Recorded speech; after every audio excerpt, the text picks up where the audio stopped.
Hi everyone, welcome back to JS homely hub. So friends, ఎలా ఉన్నారు? బాగున్నారా? నేనైతే బాగున్నాను. మీ అందరూ బాగుండాలని మనస్ఫూర్తిగా కోరుకుంటున్నాను.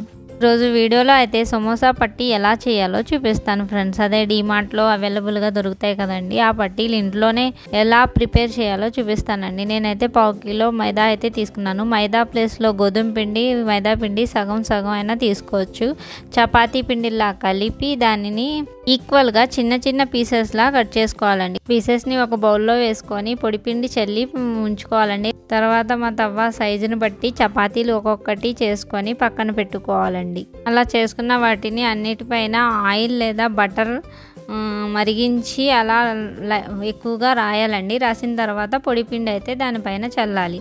పొడిపిండి చల్లిన తర్వాత మేము ఏ సైడ్ అయితే పొడిపిండి చల్లామో ఆ సైడ్ లోపలికి వెళ్ళేలాగా ఒక్కదాని మీద ఒకటి 4 లేదా 3 పెట్టుకొని మళ్ళీ పెద్ద సైజులో చపాతీలు చేసుకోవాలి. బయట కొనే వాటిలో అయితే ప్రిజర్వేటివ్ కోసం ఏదో ఒకటి కలుపుతారండి.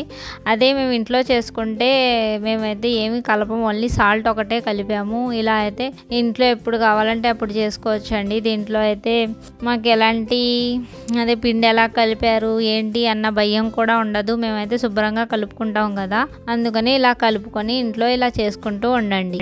ఇలా చేసుకున్న చపాతీలన్నిటినీ లైట్గా వేడెక్కిన తవా పైన వేసి ఫ్లేమ్ మీద అటు ఇటు తిప్పుతూ టాస్ చేస్తూ అలాగే చూపించిన విధంగా పొరలు అప్పటికప్పుడు అలా తీసేస్తూ ఉండండి. ఒకవైపు తిప్పిన తర్వాత రెండో వైపు పొర అయితే పైకి అంటూ అలా వచ్చేస్తుందండి. తర్వాత దాని మీద ఒకటి క్లాత్లో వేసుకొని ఒక 5 నిమిషాలు ఉంచి ఇలా కరెక్ట్గా ఒకదాని మీద ఒకటి పెట్టుకొని మీకు ఏ సైజులో కావాలంటే ఆ సైజులో కట్ చేసుకోండి. నేనైతే 3 ఇంచెస్ లా కట్ చేశానండి. ఇలా ఈక్వల్గా కట్ చేసుకొని ఆ సైడ్ అంచులు ఉన్నాయి కదండి, అవి అయితే వేస్ట్ అవ్వవు, అవి చిప్స్ లాగా ఫ్రై చేసుకోవచ్చు. తర్వాత ఇలా ఫ్రూట్ వ్యాపర్ తీసుకొని దాంట్లో ఇలా పీసెస్ అయితే పెట్టుకొని గాలి వెళ్లకుండా ఇలా ఫోల్డ్ అయితే చేసుకొని ఫుల్గా కవర్ చేసేసి దాన్ని డీప్ ఫ్రిడ్జ్లో స్టోర్ చేసుకోవాలండి. ఈ వీడియో నచ్చితే లైక్ చేయండి, షేర్ చేయండి. ఇదైనా జేఎస్ హోమ్లీ హబ్ ఛానల్ని సబ్స్క్రైబ్ చేయండి.